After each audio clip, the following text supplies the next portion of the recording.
Friends, welcome to பார்ஸ் kitchen. இன்றைக்கி இந்த வீடியோவில் நம்ம என்ன பார்க்க போகிறோன்னா, கிச்சனுக்கு தேவையான சில குறிப்புகள் தான் பார்க்க போகிறோம். சின்ன சின்ன குறிப்புகள் தான். கண்டிப்பாக இது உங்களுக்கு யூஸ்ஃபுல்லாக இருக்கும்னு நினைக்கிறேன். அதனால் கண்டிப்பாக பாருங்கள், வீடியோ ஸ்கிப் பண்ணாமல் பாருங்கள். என்னோடய சேனலை முறையாக பார்க்குறதா இருந்தால் சப்ஸ்கிரைப் பண்ணிவிட்டு பாருங்கள்.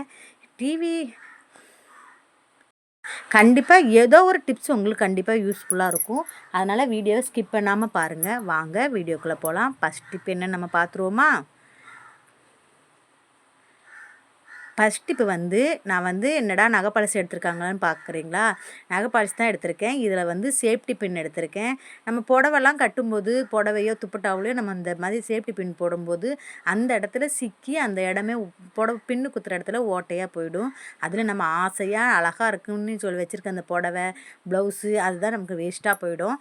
அப்படி ஆகாமல் இருக்கிறதுக்கு இந்த பின் எடுத்துக்கோங்க. அந்த பின்னில் அந்த ரவுண்டாக இருக்கும் பாருங்களா, கீழே அடியில் நான் எப்படி இந்த நகை பாலிஷ் போடுறேன் பாருங்கள், அந்த மாதிரி நீங்கள் போட்டு விட்ருங்க. எப்படி அப்ளை பண்ணுறேன்னு பாருங்கள். இந்த மாதிரி நீங்கள் அப்ளை பண்ணிக்கலாம். பண்ணிவிட்டு ஒரு 10 நிமிஷம் அப்படியே கொஞ்சம் காய விட்டுருங்க. காயாமல் போட்டு எடுத்து அப்போவே குத்துனீங்கன்னா புடவையிலையோ ப்ளவுஸ்லேயோ நமக்கு அந்த நகை பல்ஸு ஒட்டிடும்.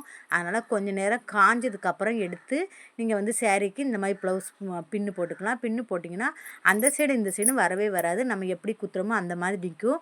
அந்த ப்ளவுஸும் வேஸ்ட்டாக போகாது, அந்த சேரீயும் வேஸ்ட்டாக போகாது. நான் எப்படி குத்துறேன்னு பாருங்கள். அப்படி குத்தி வச்சுருங்க. அவ்வளோதான். இதில் நான் ரெட் கலர் போட்டிருக்கேன். உங்களுக்கு ப்ளவுஸோ இல்லை சேரீயோ என்ன கலரோ அந்த மேட்சிங்காக கூட போடலாம். ஆனால் இது நமக்கு உள்ளே வர்றதுனால கண்டிப்பாக நமக்கு கலர் அவசியம் இல்லை, வெளியே தெரியவும் செய்யாது. இல்லாட்டி நமக்கு மேட்சாக தான் வேணும்னா கூட நம்ம மேட்சிங்காக அந்த மாதிரி கலராக போட்டுக்கலாம். நம்ம வீட்டில் எப்படியும் கலர் நாங்கள் பல்ஸ் வச்சுருப்போம், அதில் ஒரு கலராக போட்டுக்கலாம். நான் இன்றைக்கி ரெட் கலர் தான் போட்டிருக்கேன். அதை தாண்டி அந்த நகைப்பாலிசை தாண்டி நமக்கு வராது பின்னு. அதனால் இதை ட்ரை பண்ணி பாருங்கள். இந்த டிப்பு கண்டிப்பாக உங்களுக்கு பிடிக்கும்னு நினைக்கிறேன். ரொம்ப யூஸ்ஃபுல்லாக இருக்கும்னு நினைக்கிறேன். ரொம்ப யூஸ்ஃபுல்லாக இருந்ததுன்னா எனக்கு கமெண்டில் சொல்லுங்கள். கண்டிப்பாக நீங்கள் ட்ரை பண்ணி பாருங்கள். ட்ரை பண்ணி பார்த்தா உங்களுக்கு தெரியும்.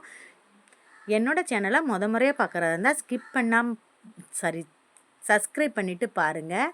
வீடியோவை ஸ்கிப் பண்ணாமல் பாருங்கள். வாங்க நெக்ஸ்ட் டிப் என்னென்னு பார்த்துருவோமா? நெக்ஸ்ட் டிப் தீப்பெட்டி. நான் தீப்பெட்டி எடுத்துருக்கிறேன். தீப்பெட்டி நம்ம மழை டைம்லலாம் வீட்டில் வச்சுருப்போம். வைக்கும்போது அப்படியே நம்ம பாக்ஸோடு வச்சோம்னா அது நமுத்து ஒவ்வொரு குச்சி எல்லாமே வேஸ்ட்டாக போயிடும். நம்ம பற்ற வைக்கும்போது பற்றவே வைக்காது.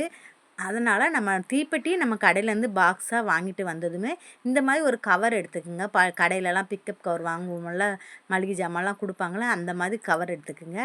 அந்த மாதிரி கவர் எடுத்து ஒரு பாக்ஸ் இருக்குது பார்த்தீங்களா, அந்த பாக்ஸில் நீங்கள் ஒரு போட்டு வச்சுக்கலாம். நான் இன்றைக்கி ஒரு பிளாஸ்டிக் டப்பா தான் எடுத்திருக்கேன். நீங்கள் எந்த காற்று போகாத டப்பா, ஏர் கண்டெய்னர் டப்பா, எந்த டப்பானாலும் எடுத்துக்கலாம். நான் இன்றைக்கி ஒரு பிளாஸ்டிக் டப்பா இருந்துச்சு, அதனால் அதை எடுத்துருக்கிறேன். அவ்வளோதான். அதுக்குள்ளே வச்சு தீப்பெட்டி அதுக்குள்ளே போட்டு மூடி வச்சுருங்க. நமக்கு இப்படி மூடி வைக்கிறதுனால காற்றும் போகாது, தீப்பெட்டி நமுத்து போகாது. கண்டிப்பாக நமக்கு என்ன தான் கேஸ் லைட்டர் யூஸ் பண்ணாலும் திடீர்னு நமக்கு விளக்கு தேவைப்படும். ஒரு கரண்ட் போயிடுச்சுன்னா மெழுகுவர்த்தி ஏற்ற தேவைப்படும். கண்டிப்பாக நமக்கு தீப்பெட்டி யூஸ்ஃபுல்லாக இருக்கும். அதனால் இந்த மாதிரி நீங்கள் ஸ்டோர் பண்ணி வச்சிங்கன்னா ஈஸியாக பற்ற வச்சுக்கலாம்.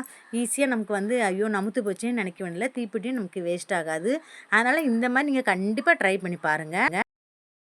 கண்டிப்பாக ட்ரை பண்ணி பாருங்கள். இந்த டிப்பு கண்டிப்பாக எல்லாருக்குமே யூஸ்ஃபுல்லாக இருக்கும்னு நினைக்கிறேன். எல்லார் வீட்லேயும் நம்ம தீப்பெட்டி யூஸ் பண்ணுறவங்க தான். அதனால் கண்டிப்பாக இதை ட்ரை பண்ணி பாருங்கள். கவரும் ஒரு டப்பா வந்த போதும் நம்ம பாக்ஸ் நல்லா சேஃப்டியாக வச்சுக்கலாம். நமுத்து போகாமல் இருக்கும். தீப்பெட்டியும் நம்ம எங்கே வச்சோன்னு தேடுற அவசியமும் இருக்காது. அதனால் இதை ட்ரை பண்ணி பாருங்கள். இந்த டிப்பு பிடிச்சிருந்ததுன்னா ஒரு லைக் கொடுங்க. நெக்ஸ்ட் டிப் என்னென்னு பார்த்துருவோமா? நம்ம மாவெல்லாம் அரைச்சி வச்சு ஸ்டோர் பண்ணி வைப்போம். எப்படியும் நம்ம ஒரு டப்பாவில் போட்டு வைப்போம். அந்த டப்பாவில் நம்ம போடும்போது எப்போவுமே மாவு ரொம்ப ஃப்ரிட்ஜில் நம்ம ஸ்டோர் பண்ணுற மாதிரி இருந்தாலும் ரொம்ப நிறச்சி வச்சிடாதீங்க. கொஞ்சம் கம்மி பண்ணி வைங்க. அப்போ தான் நமக்கு கொஞ்சம் பொங்கி வந்தால் கூட கீழே டப்பா விட்டு கீழே ஊற்றாது.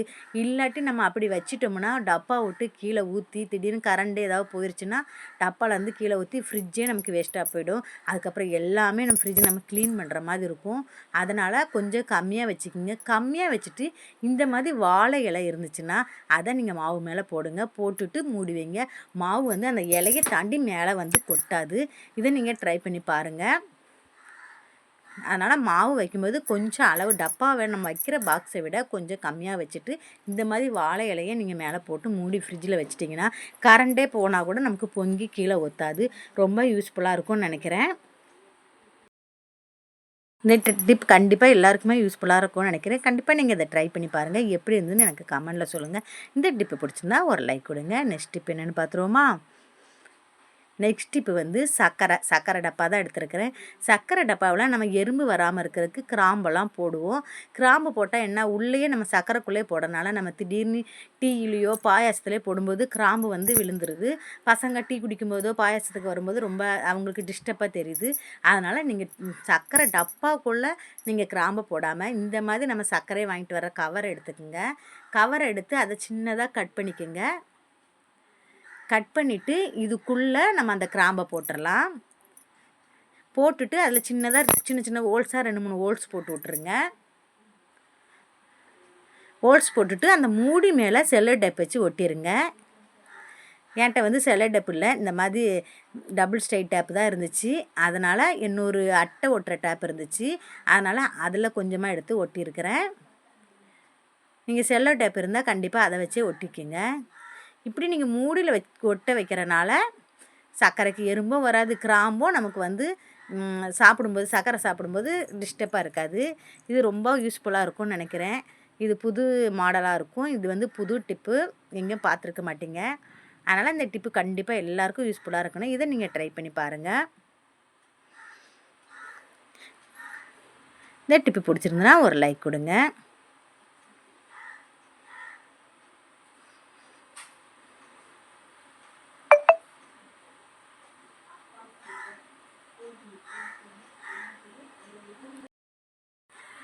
என்னோடய சேனலை முறையாக பார்க்குறதா இருந்தால் சப்ஸ்கிரைப் பண்ணிவிட்டு பாருங்கள். கண்டிப்பாக இந்த டிப்பு எல்லாருக்கும் பிடிக்கும், யூஸ்ஃபுல்லாக இருக்கும்னு நினைக்கிறேன். இதை நீங்கள் ட்ரை பண்ணி பாருங்கள். ஒன்ஸ் ஒரு ட்ரிப் நீங்கள் ஒட்ட வச்சாலே போதும். அதுக்கப்புறம் நீங்கள் சர்க்கரை மாற்றும் போதெல்லாம் வைக்கணும்னு அவசியமே இல்லை. ட்ரை பண்ணி பாருங்கள். நெக்ஸ்ட் டிப் என்னென்னு பார்த்துருவோமா? குக்கர் விசில்லாம் வந்து நம்ம வந்து யூஸ் பண்ணிவிட்டு அப்படியே கழட்டி லைட்டாக கழுவி வச்சுருவோம். அப்படி வைக்கிறனால அங்கங்கே நமக்கு வந்து அழுக்கு ஏதாச்சும் இருந்து குக்கர் விசில் வராமல் எதையாவது தூசி வந்து நமக்கு வந்து அடைச்சிக்கும்.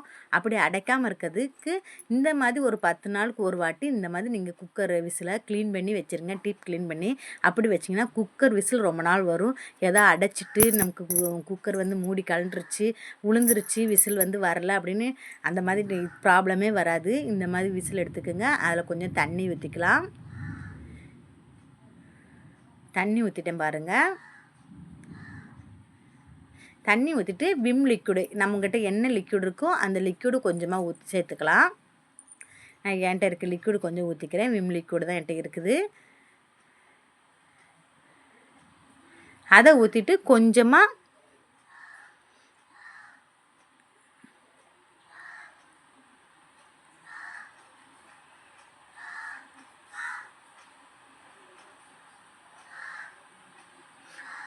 வினிகர் சேர்த்துக்கலாம். கொஞ்சமாக ஒரு சொட்டு ஊற்றினாலே போதும். வினிகர் கொஞ்சம் பளிச்சுன்னு இருக்கும், அந்த பிசுப்பு தன்மையெல்லாம் போகும். அதுக்காக அந்த வினிகர் லைட்டாக சேர்த்துக்கிறோம்.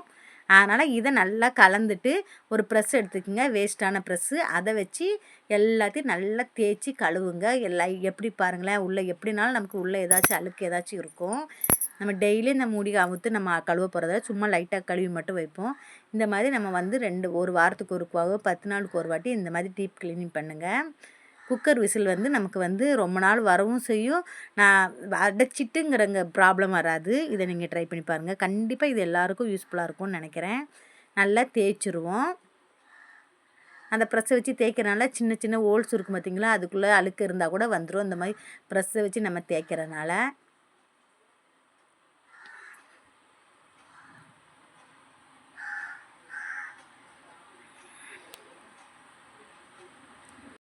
நான் வர அவ்வளோதான், க்ளீன் ஆகிடுச்சு பாருங்கள். எப்படி க்ளீன் ஆகிடுச்சின்னு பாருங்கள், பளிச்சுன்னு ஆகிடுச்சு.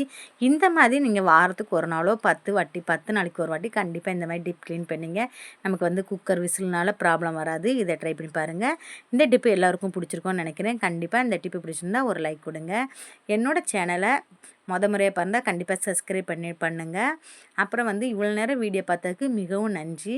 நெக்ஸ்ட் ஒரு டாப்பிக்கோடு உங்களை சந்திக்க வர்றேன். பாய். வீடியோ பிடிச்சிருந்தா உங்கள் ஃபேமிலி, உங்கள் ஃப்ரெண்ட்ஸுக்கு ஷேர் பண்ணுங்கள். பாய், see you.